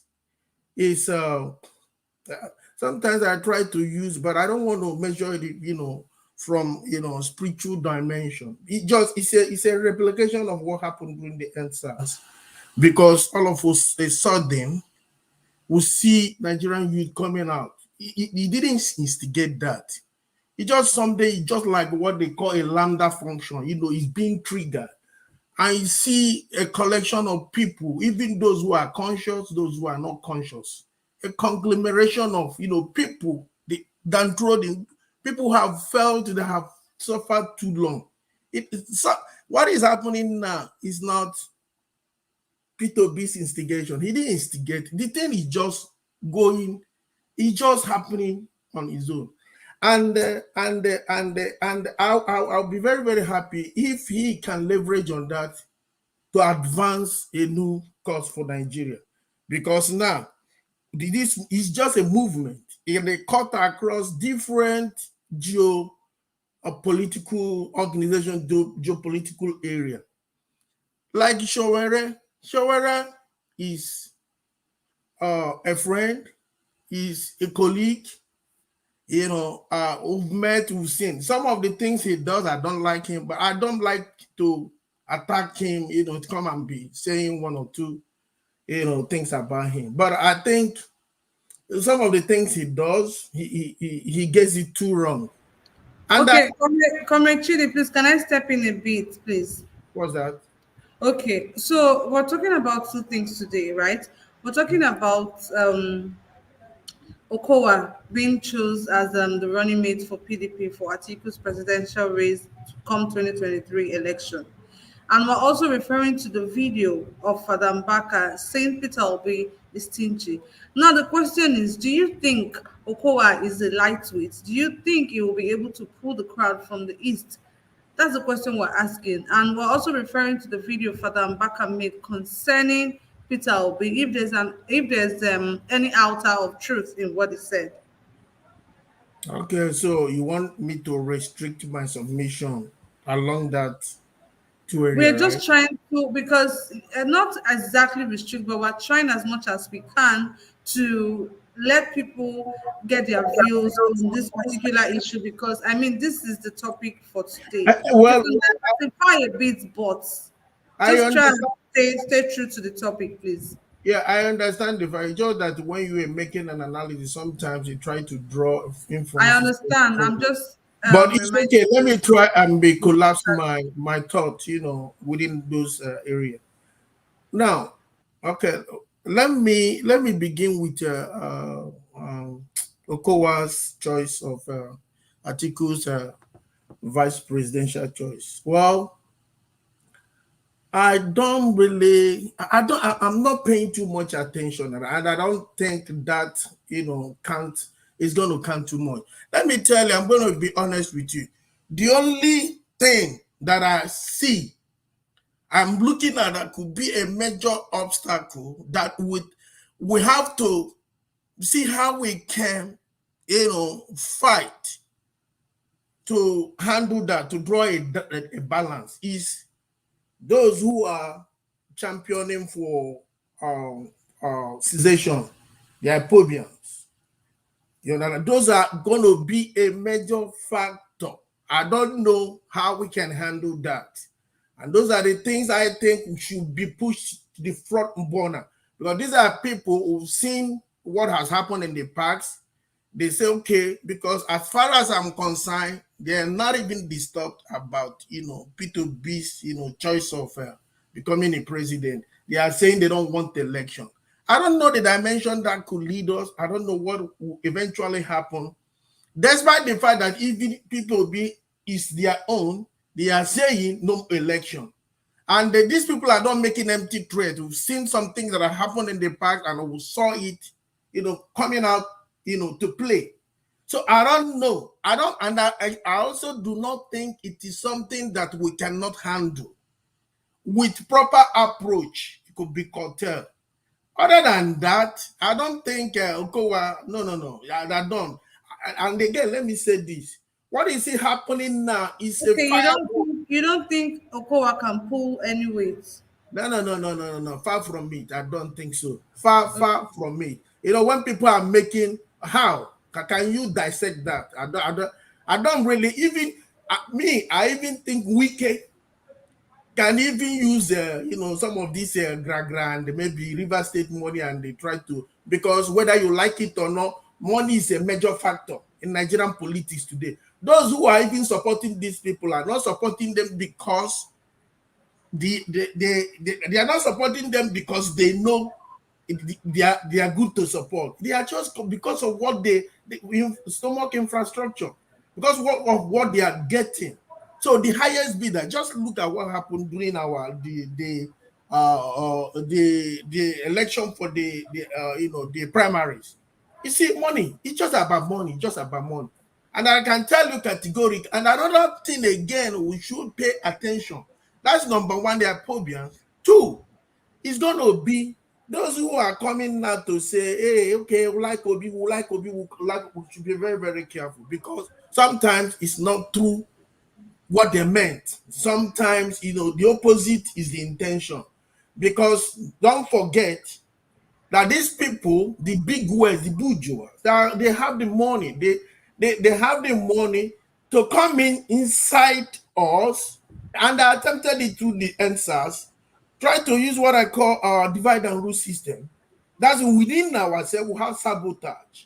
They come and pretend, and at the end of the day, they have different intentions. We also have to be very, very careful about that, because it happened a lot. There was an attempted attempt. I did something that I'm saying now, doing the answer, we saw it at play. So we have to look out for that. And that is going to be that one. The Apobian, we should look at them and see how we can draw ideas, how we can see who can come up with something. I don't know how it's going to be. It's going to be a tough one. It's going to be a tough one, but it's not unachievable. It can be achieved. It have to be. Look at Soludo. Soludo, now look at what is going on. He thought it's going to be easy, but look at now. It's not easy for him. So if we can find, sit and see how we can collectively, coin out ideas on how we should go about that. I think that is going to help. As for Okowa, I can tell you I can go to sleep. That's the way I look at it. I've been into this thing for a very long time, so I should be able to say, okay, based on what I can see in the political airwave, and be able to leverage on that expertise to say, okay, at least to make some prediction. I don't think and it wasn't an easy choice for Atiku to collapse to Okowa. It's just like they don't know how to go. It's difficult for them to go the other side, which is not. Because a lot of people don't believe this Muslim will fly, which is today, which I still don't believe. Tinubu, the only choice APC have now for Tinubu is the other side, Muslim. And even within their ranks now, a lot of them are questioning it. Are you sure we can go with it? Are you sure we can be? I mean, because this thing is not reasonable. In Nigeria today, you may say, okay, it has happened before, fine. But what was the situation of Nigeria then? That was the nation we had then. Now, we don't have a nation. There's no nation.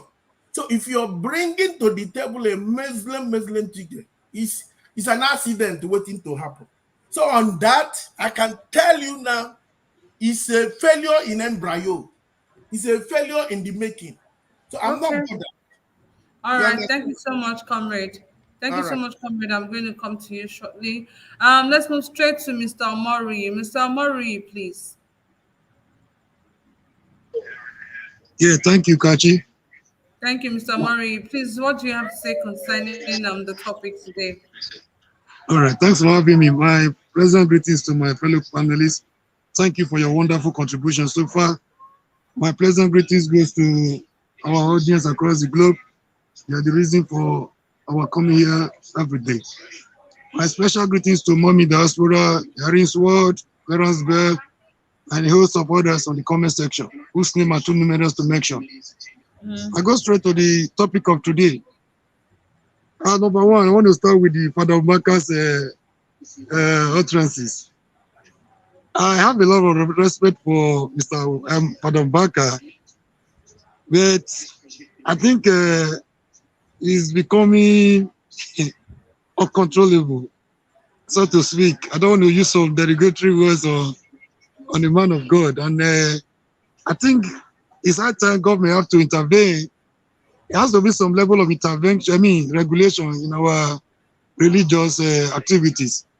If you're a man of God, you should know where your boundaries are. This was the kind of games he played during PDP and APC 2014, 2015, and a lot of people were not comfortable with utterances. I don't know if this comment is a new one. I knew that he attacked to be in one of their openly because of not supporting him, and it was a show of shame. People were not happy. I thought he tendered an apology. If this one is a new development, I think it's a sorry situation. Having said that, I think our religious activities this time need some level of regulation. They should know their boundaries, just like our traditional rulers. They should know their boundaries. They should know what the pulpit is meant for. I know they have some, influence on the society. They are not politicians. By the time they bring themselves into politics, they will be staying with the mocking. If they dive into the mocking waters of Nigerian politics, they will be staying and they will be dented. I rest my case on that. I want to go straight to the most juicy topic of the day. PDP choosing Okowa as the running mate to Atiku. This is the most educative platform I can see on the planet Earth. Most people that come here on this platform, they don't just come here for coming sake. They have a foresight. I won the. Oh man, Hey, what's it going to do? Mr. Murray. Okay, I think we lost Mr. Murray right there. So we're just going to move straight to Anthony James. Anthony James, good evening. Thank you for joining us today. Please make your contributions.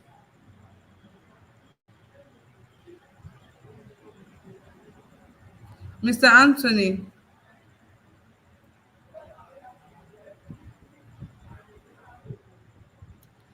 Okay, so I guess Mr. Anthony is not ready for us at the moment. At this point, I think every one of us have had a thing or two to say concerning the topic we have here. We're going to be bringing this broadcast to an end pretty soon. But like we always do, we're going to give everybody the opportunity, 1 minute each, to everybody to, round up on everything that they've said so far. But before I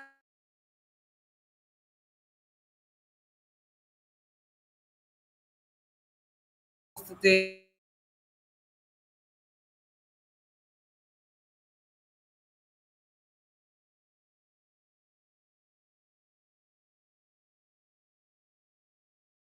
I hope I got that correctly. Mayowa John Onyekachi, thank you so much for joining us today. Golden Mark Records, thank you. Godwin Okonji, thank you. Adiola Abolaji, thank you. Amici Indife, Godwin Okonji, Moya John Onyekachi, thank you so much for joining us today. We appreciate you. Just Emeka Naomi Bella, thank you. South United, thank you. Okemute, Bimbo, Ola, Chuku, Nathaniel. Thank you so much for joining us. Vincent Otete, BTV Ninja, 2NG, thank you for joining us. Grace Omo, thank you for joining us. Efreta Catfish Farms, thank you for joining us today. We love and appreciate you. Ikenna Favor, thank you so much for joining us today. To all those I've not been able to call, I'm really sorry, guys. And to the viewers out there, thank you so much for always viewing us, always watching us. Thank you. And do not forget to subscribe if you're yet to do so. Please like, comment, and share this message, this video, this broadcast is not for you alone. Please share with your loved ones, share with people, share on your group, share on the different platforms that you belong to. Please share, and like. The reason why we always ask you to like it, so YouTube can always suggest our videos to more people to come on this platform so we can learn. We don't know it all, so we need more people to come here and share their ideas and share their views concerning the topic that we raise here on a daily basis. Thank you very much. We're going to move straight to Mr. CM. Mr. CM, please, your 1 minute starts now.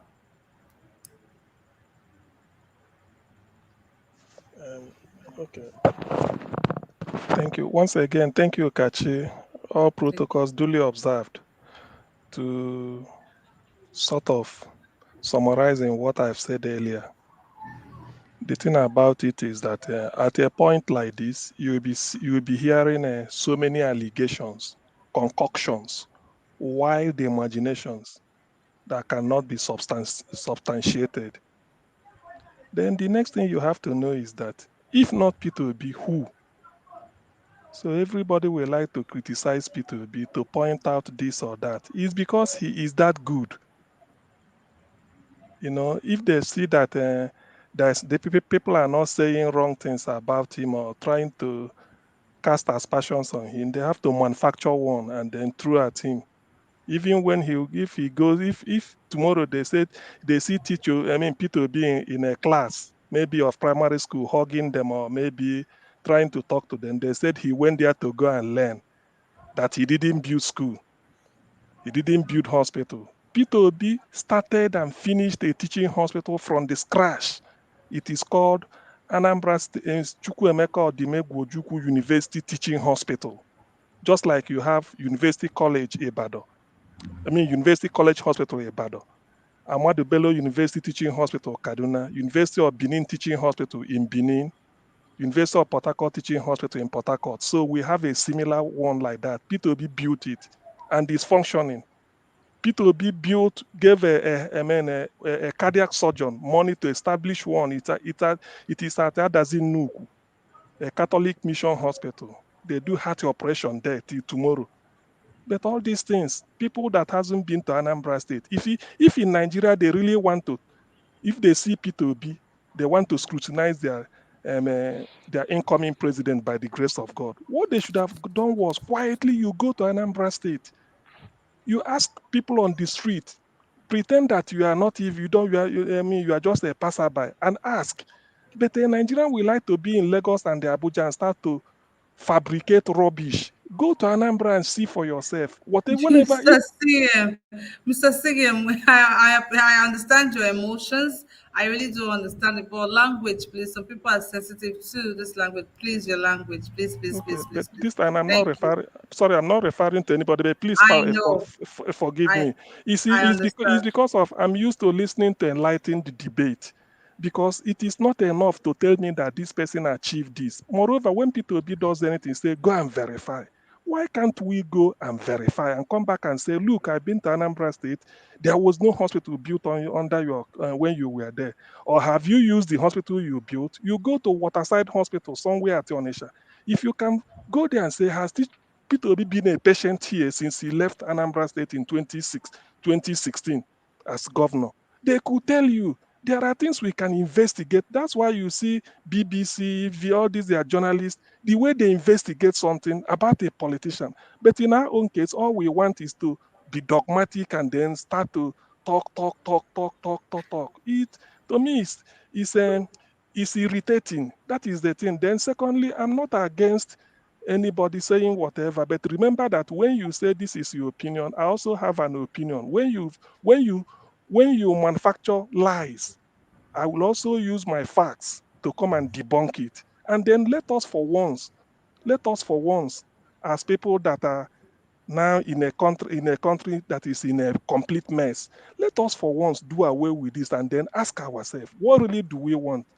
Go to Atiku. If it's Atiku you want to investigate, carry out your own on the way you can do. If it's Tinubu, if it's P2B, but let not just come out and say because this man is this or this, and then you start to talk to him anyhow or say anything which is wrong. Or some people are paid to come to some platform and say something I don't know. But for me to say whatever I'm saying against Atiku or Tinubu is what is in the open, is what is in the open, and Nigerians know. If I say Tinubu lifted a flag and the hand was shaking, I'm not making it up. Nigerians saw it. If I say he used a bullion van apostle, Nigerians are aware. If I say he has alpha beta, with which he collects Lagos money and then does as he wants and then gives out, Nigerians are aware. What Atiku did in office, Obasanjo recorded it in his book. So I can always give you reference. Don't take it personal. It's not me. But for P2B's own, if you know anywhere, you can refer us. It has been documented here, or this so and so said this, or let's go and investigate. I want people to be objective and then let us educate ourselves. By the time you left fact and then be talking fiction, people won't be happy with you. But let me end on this final note. There's a celebrated or a revered French poet and novelist called Victor Hugo. He said there is one thing that is stronger than all the armies of this world put together, and that is an idea whose time has come. P2B's time, his era has come. Thank you. All right. Thank you so much, Mr. CM. We're going to move straight to Madam Rita. Madam Rita, please. Sorry, Casey. Sorry to butt in. I stepped out. I don't know if you've called on me before while I was away. Mr. Okay, Godson. that's fine. Sorry, that's fine. All right. Madam Rita, please. Your 1 minute Okay. starts now. All right. Thank you, Kachi. Yeah, it's like I totally agree with what Mr. CM has said. And one thing we all need to realize, nothing good comes easy. Nothing good comes easy. Even in the face of evil, with the face of the odds against you, there's a possibility it exists. We just need to revive it. And we can revive Peter the Rock Obi to become the president of Nigeria by supporting him the best way we can, by speaking truth to power, by being factual. As a matter of fact, facts are shadows of truth. Let us speak the truth. Let us give comparative analysis of what he has done, what he has said, and what he is still saying. We don't want leaders that are very vague. You know, they just read a speech written by maybe one professor they've bribed in the university, and then they just read it to you like black and white, and everybody goes home. We have gone past that. We have gone past that. And we just need to keep educating the people who are confused, the ones who are sitting on the fence, or the ones who are wondering, Peter Obi is too good to be true. There is no leader that exists like that in Nigeria. There are leaders that exist. They are good people. As long as you are a good person, it means that there are good leaders existing in Nigeria. And so what we have to do is to keep promoting this man, keep supporting this man as best as you can. It goes beyond just getting your your PVC. I think my brother Israel once mentioned that, you know, even on the day of voting, that's Israel or somebody, we have to be there to see the count. We have to be there. We have to be ready for the ag barrels. We have to be ready for the people who have weapons and who just going to disrupt the day of the voting when they see that it's not going their way. We have to be ready. Nigerian youth have to be ready. This is even beyond the SARS now. You know, I'm talking about the entire country, not just the southern extraction, the northern people, because those people, they even suffer more than us, you know. So nothing good comes easy. We have to work hard, extremely hard, and not be ignorant of the fact that we have two Goliaths that needs to be uprooted, that needs to be disgraced, that needs to be put where they belong, behind the bars when the time comes. Thank you very much, and God bless everyone.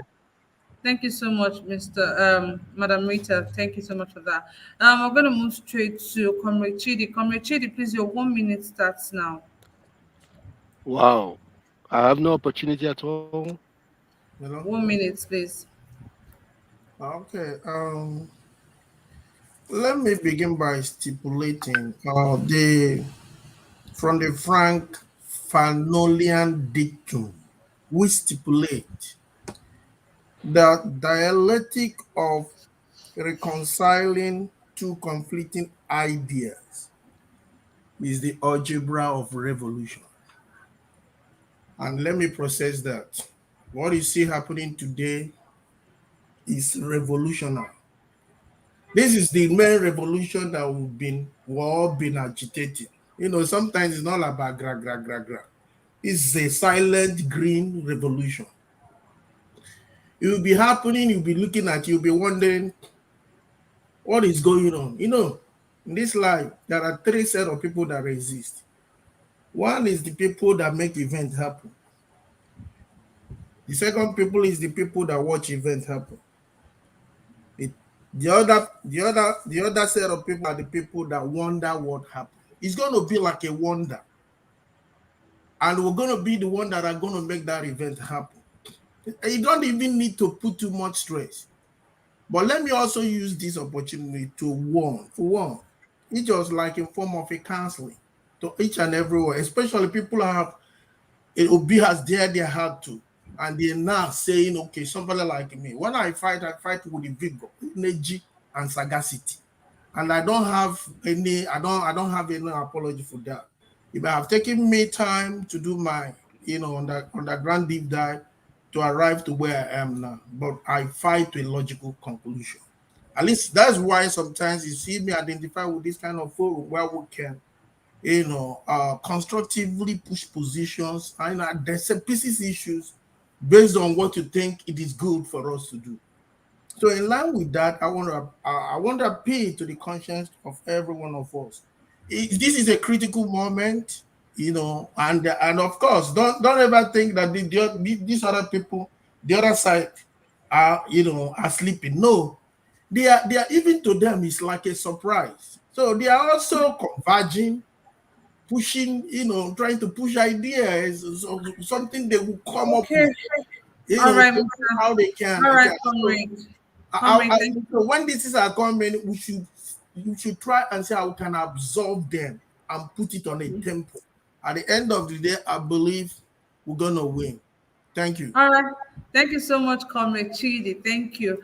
I don't know if Anthony James is ready for us. Mr. Anthony, are you ready for us now, please? Yes, I'm ready. Can you hear me? Okay, I can hear you.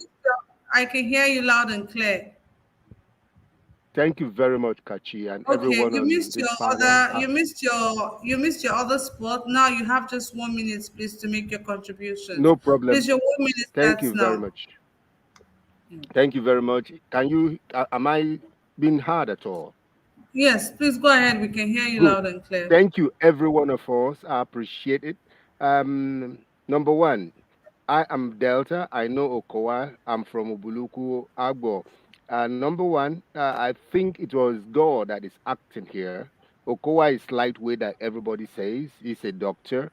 Likewise, myself. But the issue is that I don't know what happened. If they've taken this man from River State, I know he's a bit rough, rugged.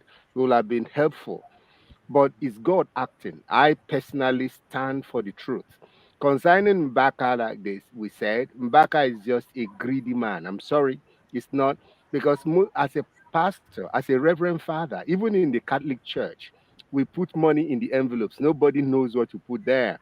But you, these guys, the two guys, the APC and the PDP guy, all of them, we know their source of wealth. Like every one of us here, if you're in the diaspora, you work hard for your money. You cannot just go and be throwing it away. Mm. So there is quite a lot of difference between these three people. The old, like one, I think is a brother that I said about the bullion van, 100% true. You look at the second man, he was a custom officer. He never did any business. The man he was advised to told us the truth about him. How I wish Nigerians, you see, the poverty, like I said, I'm a pastor equally. Nigerian Christianity is driven by poverty. Everybody flows to where they can have something to eat. And the same thing, that is the trend that is afflicting, I use the word, afflicting our people. How I wish they can, their eyes, the scales can fall off. Thank God for the youths that through NSAS, look at NSAS. All these guys never made a statement. Even Atiku, when his media person wrote about Deborah Samuel, he removed it. How I wish Nigerian can see such a simple thing. He never replaced that word. That young lady was just killed. If it is not partiality, if it is not their religious inhumane, it is quite unfortunate, but I appreciate you for this opportunity. How I wish every one of us in the diaspora that we should encourage our people. I just came back from Nigeria. I told any of my people, please try Peter. Even if it's for 4 years, try him for 4 years. At least if we have the power of the PVC, give him 4 years. If he did not perform, you can change. But Nigeria is such a place that these guys were sharing money, they even collect the money. Vote your conscience, like the president himself said. He knew. But you see, when somebody's hand are full, he has no power. But I pray through us that God will use every one of us. Please, if we really want Peter Obi, it is our responsibility, financially, economically, uh, just carrying the evangelism, carrying the movement for him. Believe me honestly, I studied in Anambra State equally. I know, and I believe he will do more than enough. More All than right. enough. And thank you very Okay. much for the opportunity and Thank you. privilege. Thank you. Thank you. Thank you very much, Mr. Anthony. Thank you for that. And we're going to go straight to Mr. Tiobala. Mr. Tiobala, please, your 1 minute starts now. Yeah, Madam Kachi, hope you can hear me clearly. Loud and clear. Okay, thank you so much for this opportunity given to each and every one of us to air our view. You are not forcing words into our mouth. You are not telling us the direction we are going to take, like what some other people do in their platform. Thank you. Having said that, this fight is not about Peter Obi. This fight is not about me. It's not about you. It's not just about where you are from. It's about Nigeria collectively. I just want you to know that the reason why we are fighting this fight is for you to have a better Nigeria for yourself, whereby you can sit in your house, learn anything on YouTube using your internet, whatever. Then you can make money. You don't need to do fraud. This is Nigeria we are fighting for, whereby you go to hospital, have a good treatment, everything. You do job, you get your money. Please, we are fighting this one not because we want anything from them or something, because we want every Nigeria to benefit unanimously. Go and get your PVC. You know what you have been suffering over the years. Those people who are killed out at Tollgate, Lekki Tollgate, we don't want to go back to those people. Those who are suffering our money, who are importing generator from nowhere, we don't want to have them in our government anymore. Please, we better to be staging and make our community work and remain obedient. Please, thank you. Thank you so much, Mr. Tiobala. We have Mr. Andrew here. Mr. Andrew, good evening. Thank you for joining us today. Good morning, good afternoon, good evening. Thank you. I only have 1 minute, so I'm going to make good use of my 1 minute. Now, all right, please go ahead. I'm going to throw a word of caution here, okay? When we're having educated discussion or debate, it is better we stick to the facts.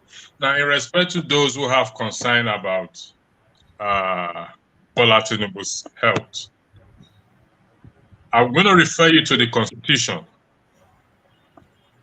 If he becomes the president, even though my support is for Peter Obi, the Constitution stipulates grounds to which a sitting president can be removed on ill health. That is correct. So, away from it. Let's leave it as it is.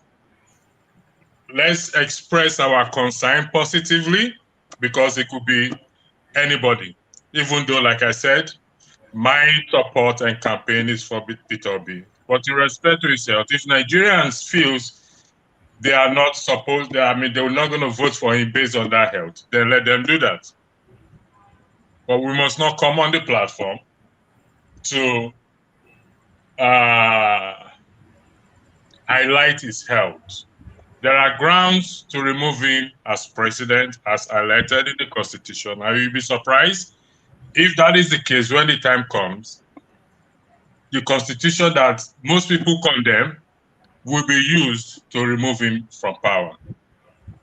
Our focus, or my focus, I don't know every other person, is how I can campaign, push to see Peter Obi become president on the grounds of transparency, accountability, and good governance. It is sad, according to the sayings, that no one is as blind as the one who refused to see. That is a saying. I believe every Nigerian has seen. We've seen, we are seeing. So we should make an informed decision when going to the polls. Your vote matters. They will try to rig it. But I have this strong belief that even if they try to rig it, and most Nigerians went out to vote, they will not be able to rig it. I have this confidence. So please, let's take a step back on the man's health, please. Thank you. I yield the floor back to you. All right, thank you so much, Mr. Andrew, for that brief and smooth delivery. Let's go straight to Mr. Samuel. Mr. Samuel Olaka. Mr. Samuel, please, your 1 minute starts now. Okay, thank you so much for the opportunity. In conclusion, I would like to encourage Nigerians to know that this period, the electioneering process is really digitalized. So there is going to be a high level of correctness, and rigging is going to be difficult. So I will employ us to do all the best we can to go and vote. And on the other hand, strategically, I think we should start looking at strategies to ensure that this obedience is going to the grassroots. And one suggestion I have is that we know that maybe most of the market women may not have access to phones that they can access internet like this, but they have phones that you can make calls. So we should go through the avenue of getting our youths on ground, buying credits for them, even buying phones for the market women, these cheaper phones, and make calls. Internet facility might not be easy, but a lot of calls on ground, credits, phones that are cheap, let them have it. A lot of women have access, can operate those ones. If they can't operate internet, they can operate phones. A lot of massive calls should be done.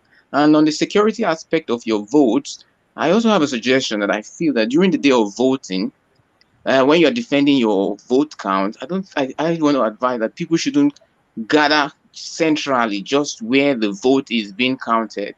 There should be some sectioning of the groups. Some people should be where the voting, and while others should disperse because of possible, let's say, thuggery and attack. Why I say so, if people are gathered together in one place, when the talks come, it can easily make it easy for people to disperse and be scared. But if people are spread out, they have an avenue to view where these people are coming, and it's also going to be a scare to the talks that are likely going to come for attack. So I just feel that there should be a lot of strategizing on how to protect the votes and how to disseminate information to the grassroots.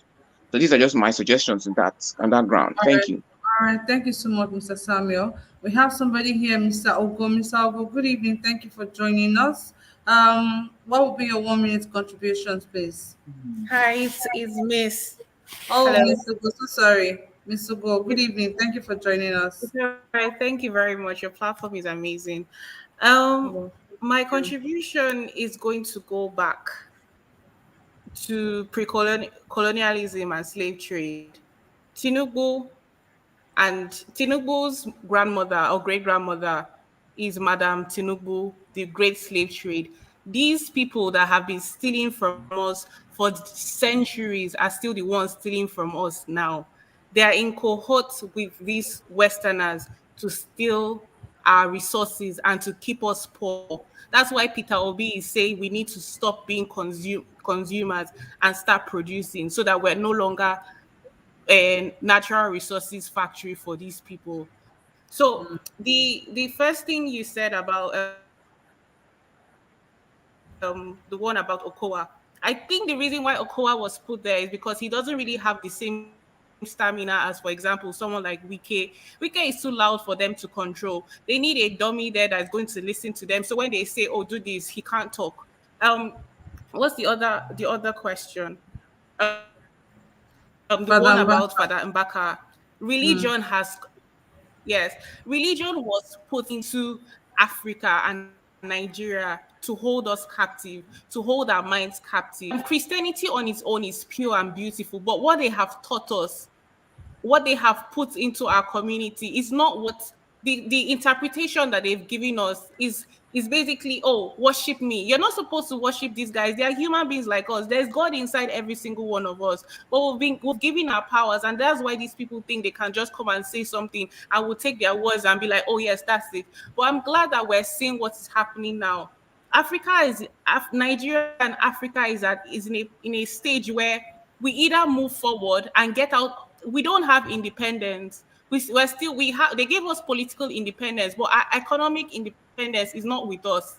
And they've put these thugs and these criminals there to steal from us. I'm so happy that we're waking up. I'm 20, I'm in my 20s, and I'm seeing that we're waking up and there's hope and there's a future for not just Nigeria but for the whole of Africa, and us coming together in platforms like this, and you being there and like bringing us together. Thank you. What you're doing is really, really good. So I'm really grateful for every single one here that is waking up, and we're all tired of this. I don't like being here. I want to come home. The weather is rubbish. I want to come home, but I want opportunities, and I want to be safe when I'm walking on the street.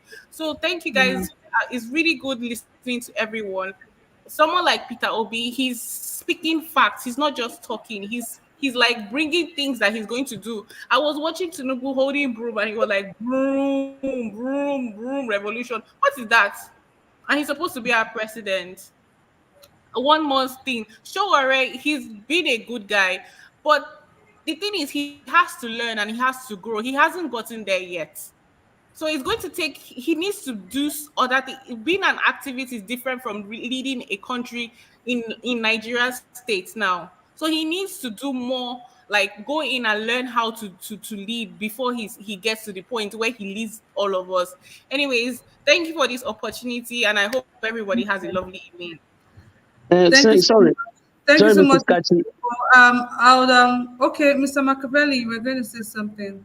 Yeah, Mrs. Ugo, I don't know where you Mrs.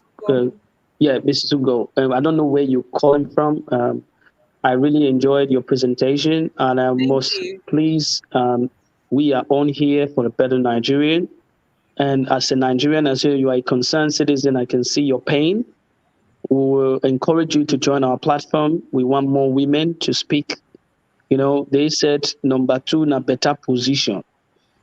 Make we for sit down with them or guard them. Help to repair our country.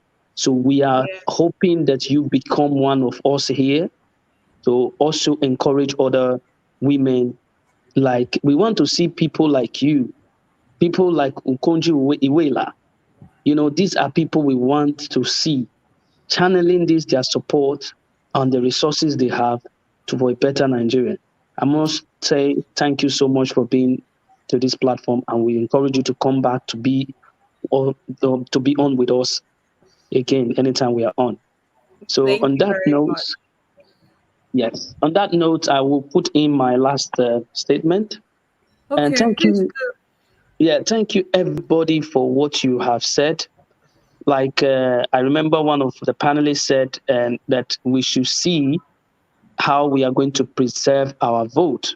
That the new electoral act that allows our vote to be an electronic one, but we still need to be very vigilant because what Nigeria cannot do does not exist. So we need to be very, very vigilant as concerned citizens to make sure that really our vote counts. Like I said, this is not about Obi. It's about each and every Nigerian who want to take back control, who want to take back their rights to become useful citizens.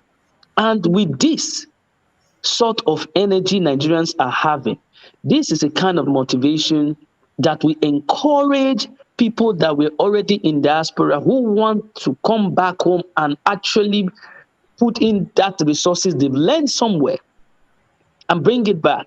If you ask somebody like Nkonji Iweala to come into the Nigerian space of what we are having now, she will tell you no. But when you have someone who has a structure of good governance, we're not talking about the structure of a political party to hijack people's vote and say we won. No, we want a proper structure of a proper democracy. That is what we invite these people or attract them back into the system again. And this is the kind of country we want to have. On the final note, I urge all Nigerians to stay put. Please don't fight yourself. Let us stay focused. Go and get your PVC if you have not get yours. Let us use this energy and vote the right person 2023 so that we can get back our system. Thank you very much, and may God bless you, all of you. All right, thank you so much, Mr. Machiavelli. So that rounds up the show for today. Thank you all so much, everybody in the comment section, the viewers, my amazing panelists. Thank you guys so much for always being here. We love and appreciate you all. And like I always say, do not forget to always like, comment, and share. Like, comment, share, and also subscribe. Please tell a friend to tell another friend. Misugo, thank you so much. This is the first time you're here today. I urge you to always come to our platform, tell your friends, share our broadcast. Thank you so much. We need more people here so we can learn more from other people. Like they say, you can never know it all. Thank you all so much. Thank you. Everybody keeps saying that. All right. Have an amazing day. God bless you. God bless the Federal Republic of Nigeria. Have a good night. Casey, And bye-bye. I've not spoken though. I don't know. You forgot.